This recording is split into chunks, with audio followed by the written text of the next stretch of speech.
The Paulownia are really starting to live up to their growth rates now, when you consider that there was virtually nothing here at the beginning of May. In fact, there was nothing here at the beginning of May. So that's May, June, July, August. This is now a third of the way through September, and the best of them are getting on for 2 meters tall.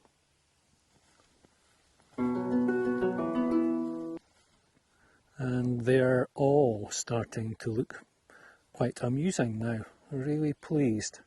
I'm very much looking forward to a massive display of purple flowers, hopefully in a couple of years' time, though there seems to be little information online as to when you can expect flowers. These regnans have just been phenomenal. Their growth rates are astonishing. New plantings for this year. In the front here, these are Eucalyptus leucoxylon, continuing the flower theme. Leucoxylon come out with amazing displays of red flowers. These are Johnstonii, and I've been keen to plant a few Johnstonii for quite a while. Did plant one up the back, but it's in a very exposed area and it hasn't done quite as well as I'd hoped. There are some fabulous specimens of Johnstonii here in Ireland already. Down here we have Rubinia pseudoacacia, black locust, and again continuing the flower theme. These come out with amazing displays of cream flowers. I'm not sure when I'm going to see these flowers, but for eucalyptus I'm pretty hopeful, perhaps 2 to 4 years. I'm not sure about the black locust. If you have any information, do let me know. These are all hybrid poplar. There's lots of information on these 4 at the front, which are Poplar robusta. The one in the back is called Poplar arbora, and I haven't been able to find any information no information online about it at all. A customer gave me all of these, 2 different customers. When the customer gave me the Poplar arbora, he gave me a leaflet with it, and there was some information online, and now I can't find any information. So if you have any information on Poplar arbora, do let me know. As you can see, leaves are larger, it's very healthy, and it's a metre plus taller in the same growth period as the Poplar robusta. So I'm very keen on hybrid poplar. I'm going to plant a screen of them around my mini forest, my acre here at Clounsnaghta. And the reason I'm going to be doing that is they're going to provide some shelter for the eucalyptus. I think they're going to be a great companion tree. Even though they're deciduous, they'll just take enough of the sting out of the winter storms to give the eucalyptus a bit of protection. A couple of caterpillars munched their way through just about every single leaf on this earlier on in the year, but it's regrown, and generally they're starting to munch their way through quite a lot of it now, as you can see by that leaf there, and that one, and most of these, every single tree. I don't spray any chemicals here at all. Look at how healthy this is. It really is flourishing. I don't spray any chemicals here at all whatsoever, and that's proved to be a really beneficial strategy. I now have a good predator-prey balance. There are lots of birds here. There are also lots of predator insects, so I'm not fussed about a few leaves going. They soon grow back, as I say, and not spraying chemicals has allowed a far greater biodiversity to develop. It certainly got warm there when the sun came out. These are all swamp mahogany type gums, Robusta and Botrytis. The fox dug up most of the Robusta. I planted more or less all of this area with Robusta.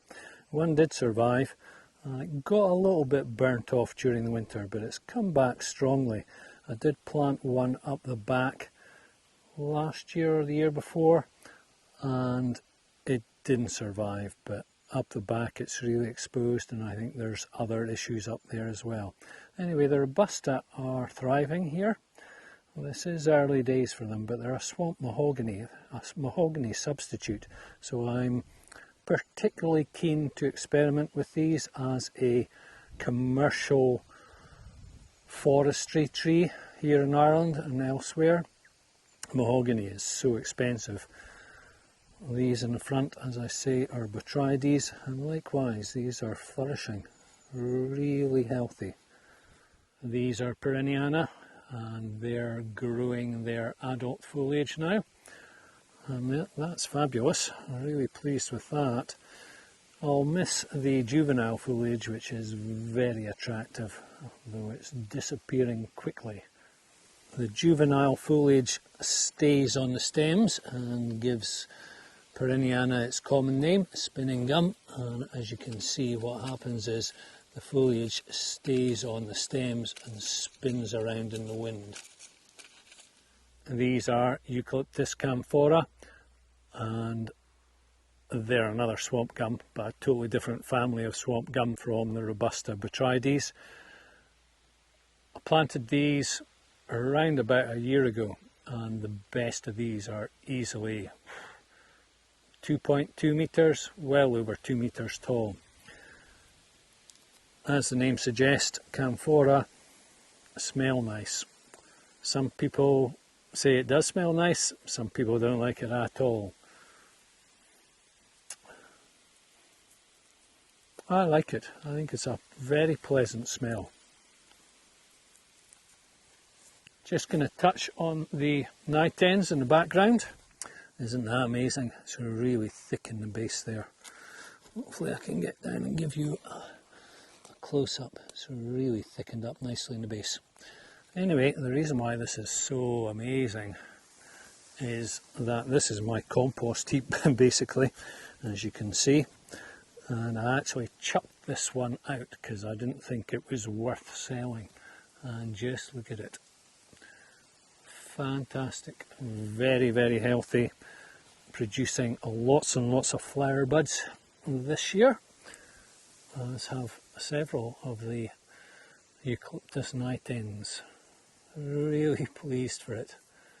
This is my most exposed spot, and this is why I want to plant the hybrid poplar all the way around my perimeter to give my mini forest protection. As I say, I did plant Rodwai here, and they've been amazing considering how much punishment they've taken from the winter storms, the Atlantic gales, and this year I have done more in the way of vegetation control, and they're doing a lot better.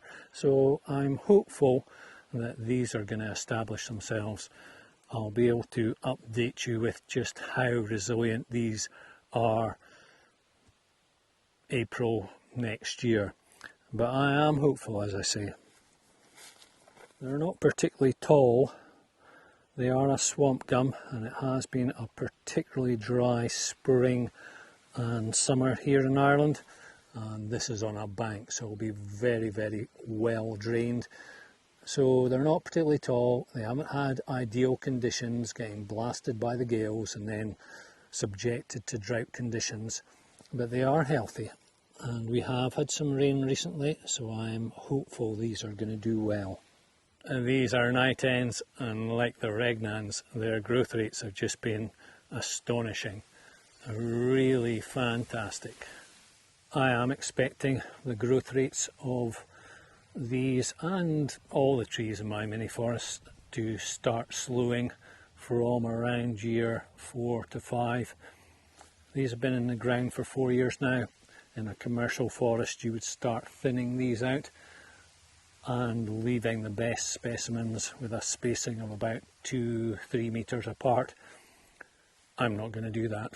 This is experimental forestry. It's also providing a considerable amount of shelter for my house.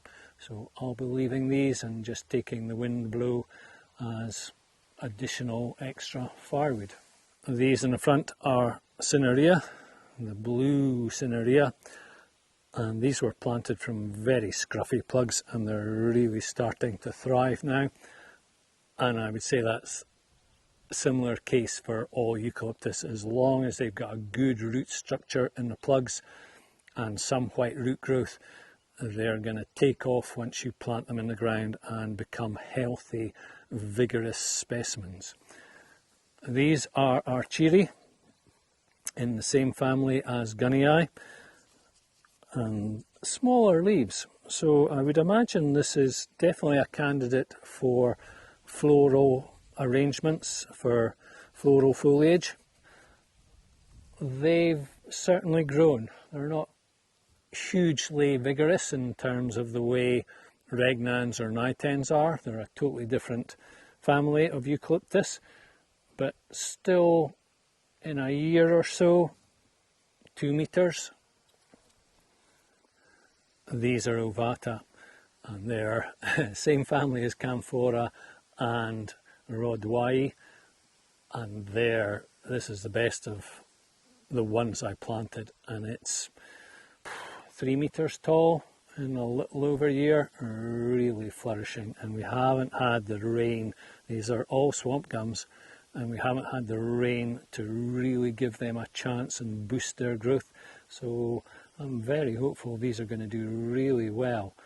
Rhodwii is planted commercially as a firewood crop, so I would think that ovata and camphora, being in the same family, would be equally viable as that sort of commercial firewood crop. These are snow gums, Passiflora, and these are Passiflora, subspecies Passiflora, and I'm really surprised that there isn't more interest in these as floral foliage. I think the leaves are stunningly attractive, set against the white bark. It's just beautiful. In the background, these are Coccifera, and these are grown commercially here in Ireland as floral foliage. Again, not all of the bark, it's turned brown readily there, but certainly the new growth has this white powdery coating, and set against the leaves it's very attractive. This is my sheltered area for my nursery stock. Hedging, experimental hedging, it's worked really well. I'm going to let these grow on a bit this year, and then I might cut them right back to around 50 to 80 centimetres next year. I'll just give you some close-ups. These are Parvula, and these are also grown here commercially as floral foliage. And these produced some flowers this year. They're all finished now, but that would be definitely one of the main notes of interest, for want of a better description, this year. And in particular, these Paulownia were just stunning. They had loads of big, speaking about biodiversity, I'm not sure if you can see it there, but there's a dragonfly just flown in. So they'll definitely eat something. They're particularly ferocious. I wonder if you can see that. GoPro doesn't actually zoom in too well or focus too well close up, but just fantastic. I love all the wildlife here, it's amazing. Anyways, getting back to the Paulownia, the flowers on it were stunning and the bees absolutely loved them. And look at the number, the copious quantities of flower buds on it this year. So next, middle of February, they started flowering last year. So, and there's the seed pods. As I say, I'm not sure how well a GoPro will focus on them, but definitely I have several viable seeds pods, so I'll collect the seeds from them. And next year, as I say, they flowered this year from mid-February, so I guess it's weather dependent. So hopefully again I'll get from mid-February to June flowers on the Paulownia, and they're starting to become reasonable height now. 3 meters. These are Arnagera. I'm a big fan of Arnagera. Again, I'm letting them grow, and they're keeping their adult foliage now, or growing adult foliage. But just gorgeous. And glossines, they've been a big favourite. Lots of inquiries for glossines. Unfortunately I didn't have stock, but I'll rectify that next year. So from late spring, early summer next year I should have plenty of stock of glossines, and they are beautiful. You can see why they're popular with floral foliage. Again, sort of powdery blue, white powdery coated stems with beautiful glaucous blue foliage. The storm ravaged Viminalis. In fact, just about all of them have come back with lots and lots of new growth. I'll give you some close-ups. The only ones that blew over were the ones that were badly planted. The rest of them are solid. So these are the solid ones, and they're starting to thicken up in the trunk really nicely. They're a year longer in the ground than the nitens, and yeah, they're easily 2 centimetres thicker at breast height.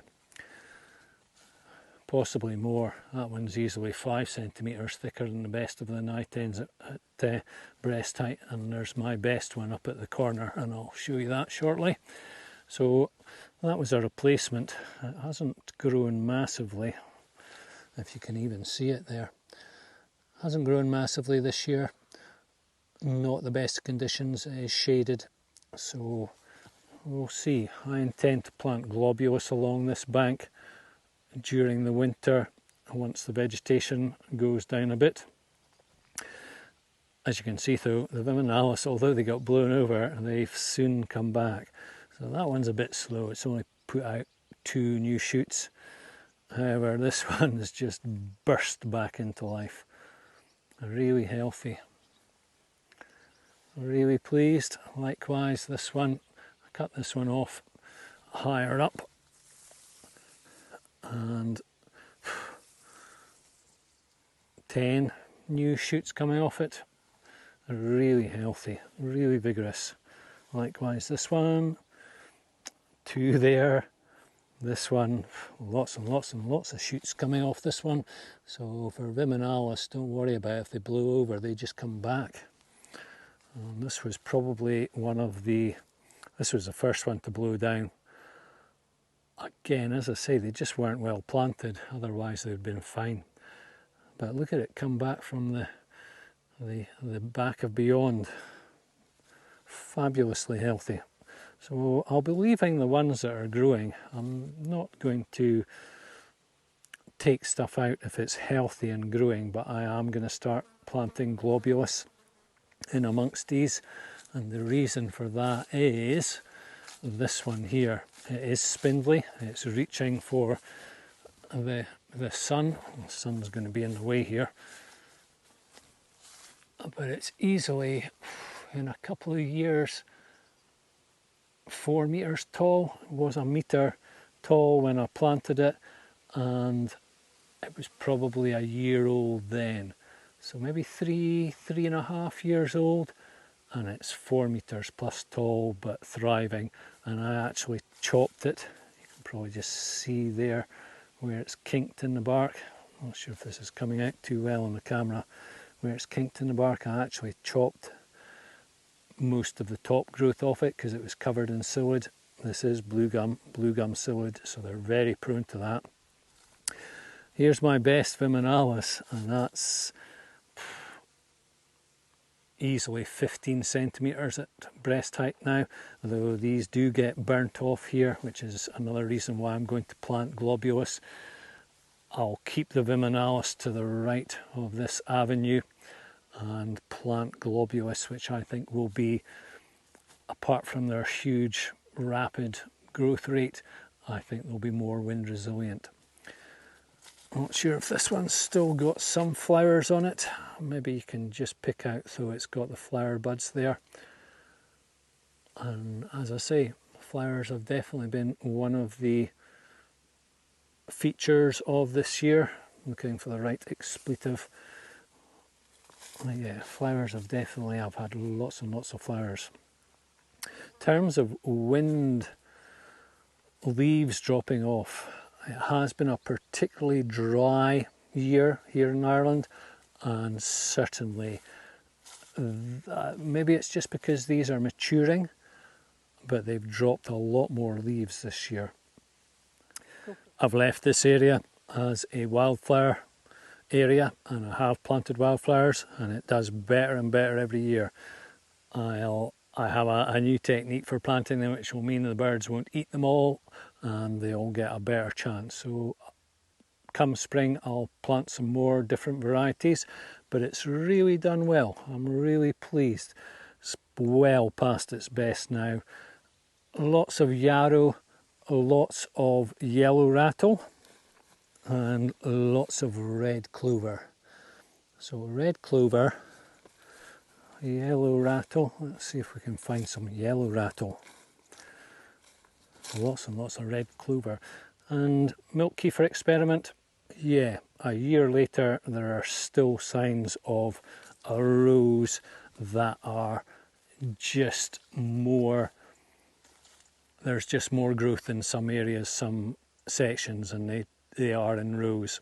So hasn't been amazing in this area. This isn't a particularly fertile area, which I think is one of the reasons why I don't have huge success with the trees up there in the bank, apart from the fact that they get blasted by the Atlantic gales. But yes, the milk kefir works. These are yarrow, and lots of seed buds on the yarrow. They're amazing. And that, the best specimen of yarrow, is planted in one of these areas of milk kefir inoculation. And here's yellow rattle. So I think all the seeds are out of them now, but they're called yellow rattle because the seeds rattle. Yeah, all the seeds are out of them. But they were fabulous, and lots and lots and lots of that. More red clover, really pleased. Lots of biodiversity. I'm not sure if these are hostas. I'm not really too far up. I'm definitely learning as I go, but I'm pretty sure these ones with the leaves here are some sort of hosta. So yeah, as I say, I'll plant more varieties, but what I have planted, and that one's rattling a little bit. Let's see if I can break it off. Put it next to the microphone. Okay, there you go, yellow rattle. It rattles, and that's what the seed pods look like, and they're yellow as the name suggests when they have flowers. So yeah, really pleased. I think these were here already. I'm not sure what they are. As I say, I'm not taking out anything, I'm just adding.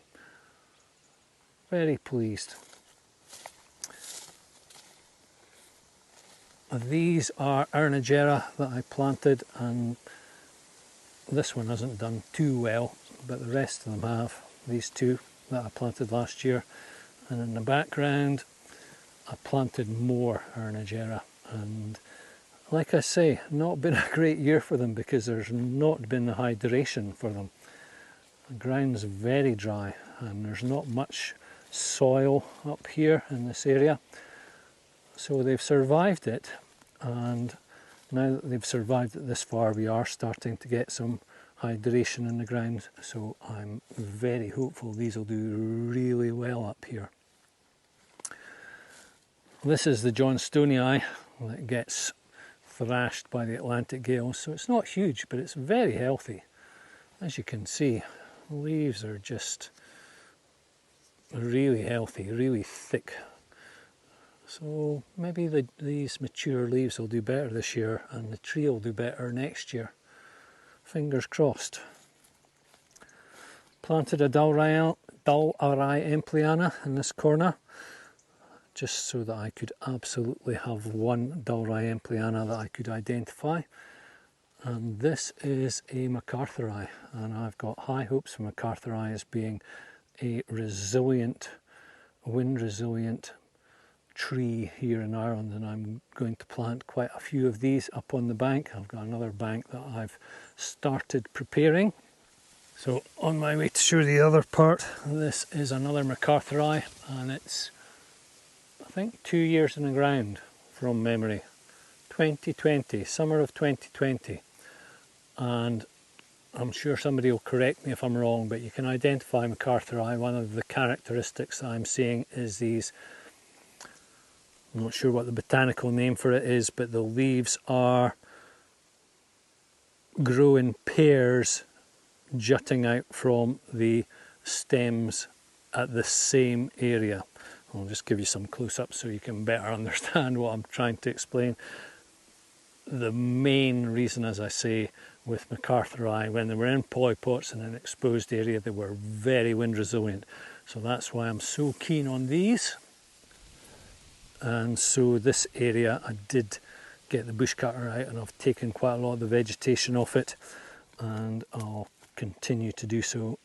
I did plant globulus and regnans here last year, and the foxes and the crows dug them all up because they had, I put in milk kefir, and it was during the winter, and they were tempted by the smell and the possibility of a nutritious meal, so they dug them all up. So I'm not going to do that this year, and I am going to plant them earlier. That was from memory January when I planted them, so this year, but winter this year. So I'm going to try MacArthuri, and I'm going to try it without the milk kefir and see if that improves their chances. So this is Viminalis, and the leaves are as per the MacArthuri.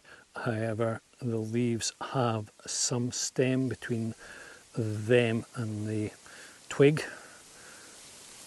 whereas MacArthuri don't have any stem. They just come straight out from the twig. If that's, I know that's not the right botanical name, however, they just come straight out. So similar shaped leaves, but a different way of growing. Another MacArthuri. I'm a really big fan of MacArthuri. I think they're going to do real well. This one got blown over, didn't get any wind burn, but it did get blown over in the winter gales. It was reasonably well planted, but it was planted from a polypot and not from a root train plug.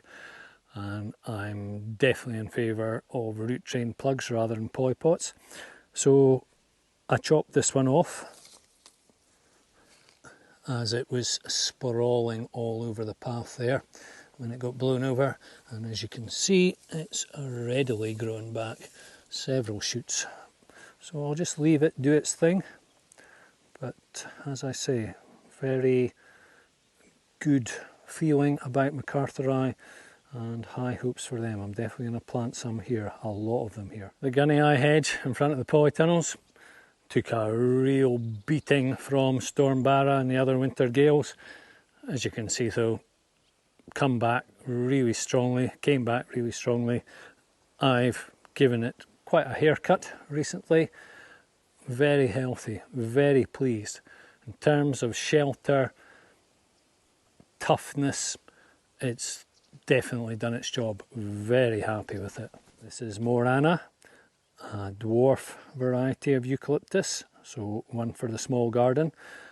One comment I used to get quite frequently when I first started this was that you can't stop them growing and they become huge trees. Well, they don't all become huge trees. There are 850 different varieties of eucalyptus. So if you do have a small garden but are keen on a eucalyptus, then this could be the one for you. The other long Guinea hedge, flourishing, doesn't get as much punishment as the one which is only, to be honest, maybe 4 feet, 3 feet, a metre and a half higher than this one, but that one, just for whatever reason, seems to get a pounding. this one doesn't get as much of a pounding, I am going to let it grow. It has had a trim this year. I'll trim it again next summer, next late spring, early summer. There are a couple of things I want to mention. There are a couple of anomalies. I don't think they're gunnii. They came out of the gunnii packet. This is one of them. And what's amazing about it, maybe somebody can give me an identification on this. Those are the leaves. I think there are some flower buds on another one further along. But what's been amazing about it is absolutely no wind burn at all whatsoever. So let's see if I can find the other one that has flower buds. Okay, I can't seem to find it. This one, however, this has gunnii type juvenile foliage for sure, and yet it's developed. Maybe this is gunnii. Came out of the same packets as the other one, but this and that other specimen I've just showed you are just totally different. Maybe they've... Here's the flower buds, fabulous. Hopefully you can see them there. Just get them in shot for you. Yeah, that's definitely been one very noticeable thing this year. Lots and lots and lots of flower buds on this one. As I say though, the one amazing thing about it is absolutely no wind burn at all whatsoever. The Clounsnaghta hedge is thriving now, despite having had a blasting from all the winter gales, Storm Barra in particular. I'm not sure what I'm going to do, whether I'm going to cut it back slightly to make it less wind resistant for the coming winter gales, which I'm sure we'll get, or leave it carry on. It's quite spindly foliage at the top, so I'm leaning towards just leaving it at the moment. I'll give you a close-up. As you can see, really fabulous and healthy. The dry conditions haven't bothered it at all whatsoever. It hasn't dropped any leaves at all. I'm really pleased with it. Just amazing foliage. Really beautiful. Clounsnaghta is grown commercially for floral foliage, and it's easy to see why.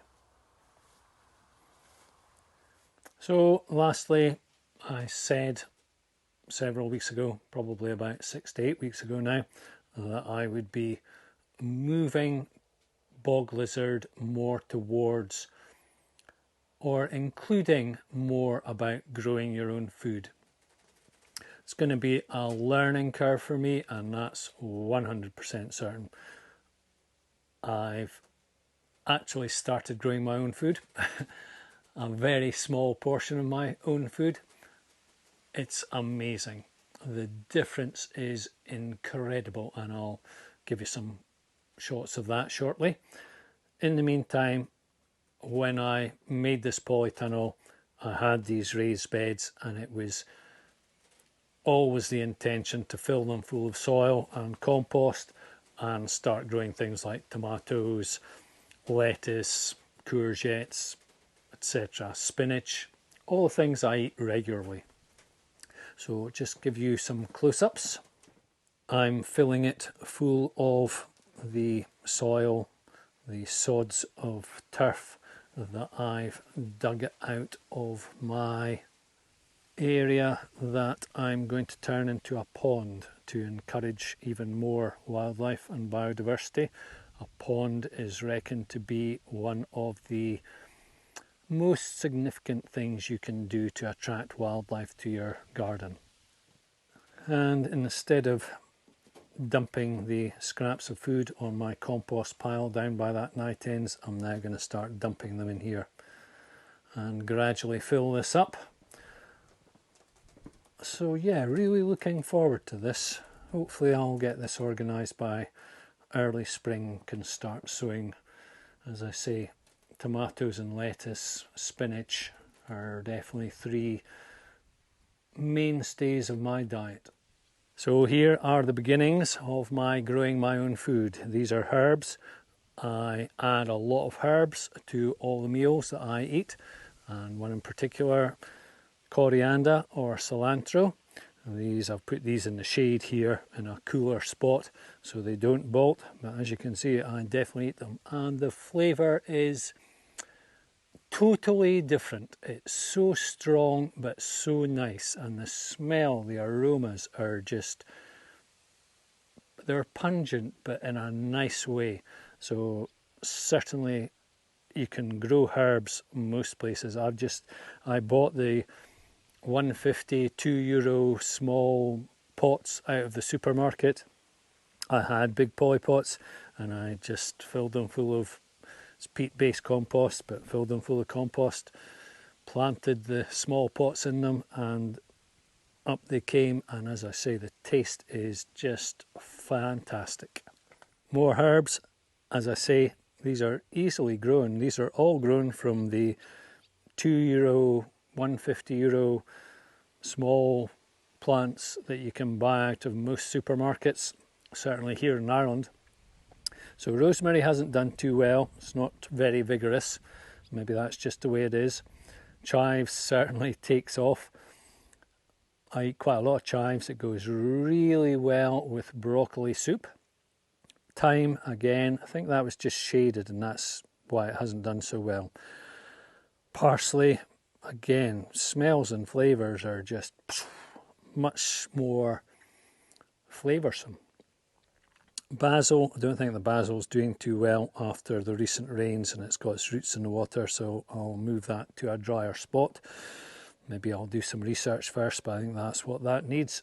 As I say, I am learning, but this is definitely something I'm going to do more of. This is mint, and the smell,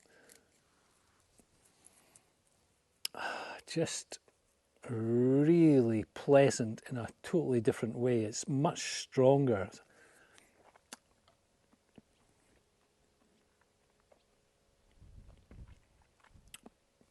And the flavour's different. It's got a sharpness to it, but in a nice way. Anyways, that was a long video for you to watch today. Hope some of it was helpful. Good luck.